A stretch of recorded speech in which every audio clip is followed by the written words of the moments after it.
Meus amigos, boa tarde. Meu nome é Túlio. Estou aqui mais uma vez para trazer para vocês um capítulo do já conhecido por alguns aí, Livro de Respostas de Emmanuel. E no dia de hoje nós vamos tratar do tema intitulado Problema Nosso. Como vocês já sabem, né? Se gostarem do vídeo, do canal aí, se inscrevam, deixem aí o seu like, acione o sino de notificações para que o YouTube possa mostrar esse vídeo para mais pessoas que dela necessitam para algum problema íntimo, para uma reflexão, né? Lembrando que o livro de respostas de Emmanuel é uma série de respostas que a espiritualidade superior trouxe através da mediunidade do Chico para responder questões que eram formuladas lá pelos frequentadores do centro do Chico e que os espíritos não podiam responder todas elas, né? Então eles fizeram esse pequeno compêndio de 50 capítulos e trataram de condensar aqui então a maioria das respostas para as perguntas que normalmente eram feitas a eles, né? Bom, o objetivo aqui é fazer um vídeo curto, rápido, sem muitas delongas, né? Então, passando aqui para o nosso tema, como eu falei, o título é Problema Nosso. Vocês vão entender por que tem esse título aí tão sugestivo, Problema Nosso, né? Então vamos lá, vamos ver o que o Emmanuel nos reserva na tarde de hoje aqui.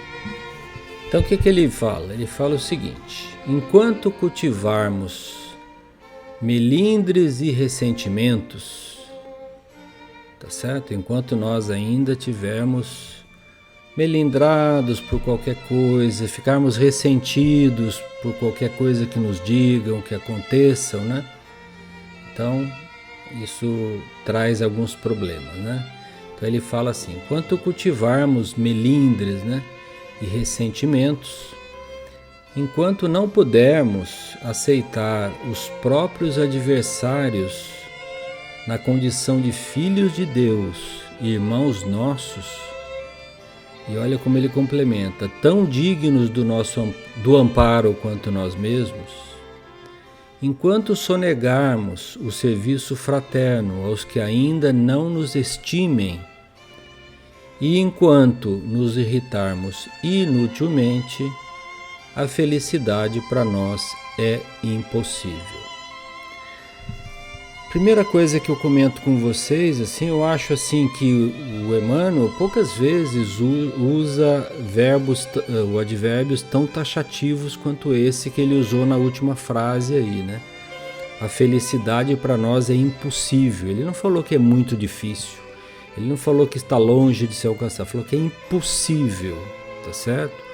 Ou seja, se nós temos esse quadro que foi mostrado aí, de cultivar melindre, ressentimento por qualquer coisa, né? Não aceitar os nossos adversários que estão no nosso caminho, na condição de primeiro filhos de Deus e também irmãos nossos, e tão dignos de amparo quanto nós mesmos, porque em geral nós achamos que somente nós, os nossos familiares, nossos amigos é que são dignos, né, do amparo divino.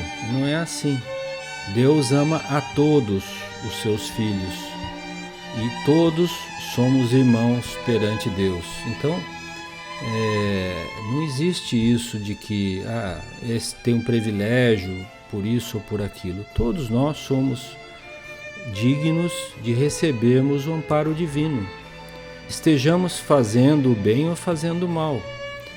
Deus quer que nós melhoremos, então Ele vai tentar nos amparar, vai tentar nos desviar se nós estamos no caminho errado, vai nos procurar direcionar para o caminho certo, mas todos somos dignos, né? Dignos, o que significa, né?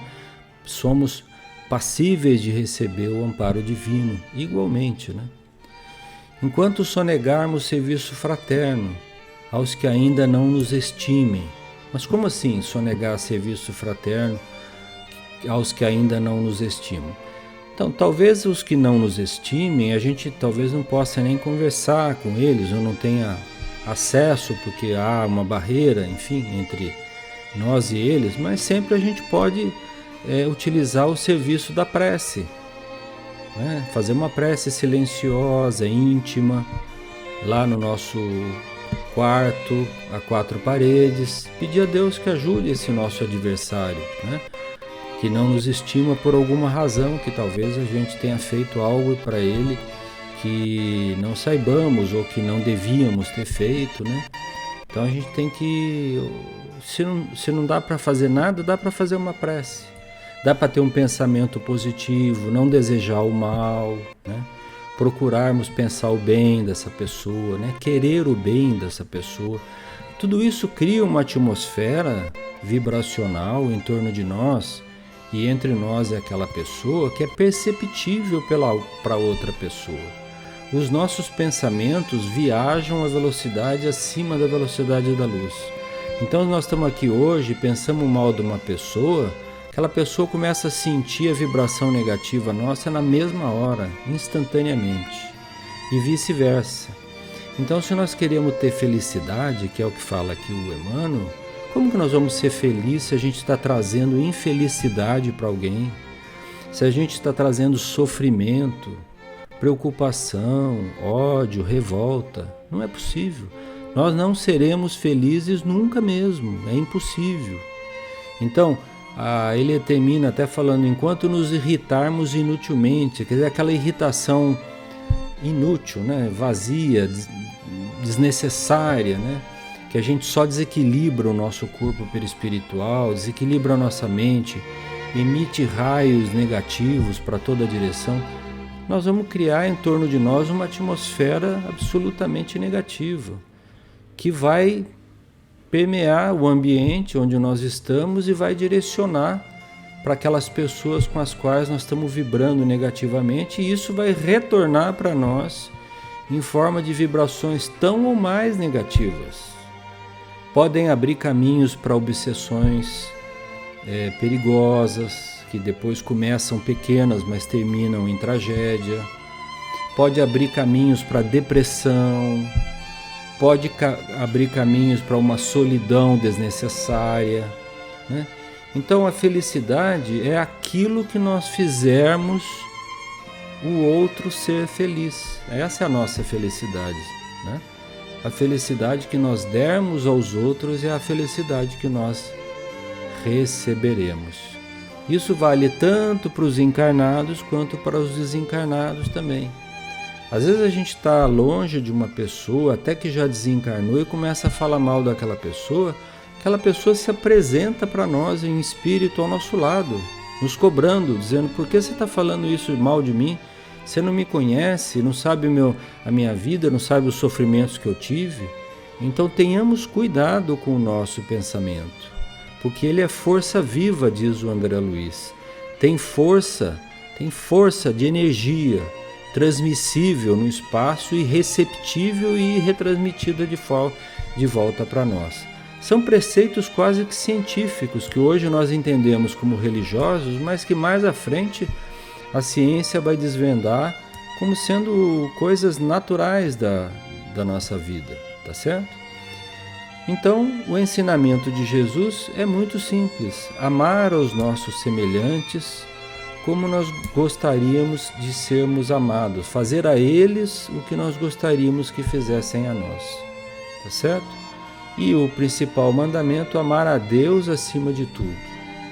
E o Cristo completou, como eu vos amei. O nosso grande mestre e exemplo, que é o Cristo. Então é isso aí, gente. É uma lição bem curtinha, né? Trata-se da aceitação dos nossos adversários. E leia-se adversários do mais amplo espectro, desde um simples, digamos assim, não simpatizante, até um inimigo feroz, né? na condição de filhos de Deus, na condição de nossos irmãos, tão passíveis quanto nós outros do amparo divino, porque todos recebemos o amparo de Deus, né?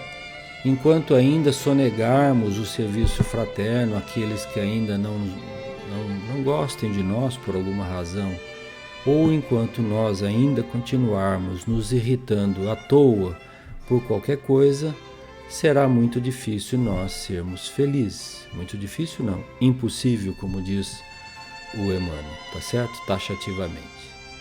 Tá bom? Fiquem com Deus, um beijo no coração de todos aí, boa semana, até na próxima semana, nós nos vemos aí. Obrigado.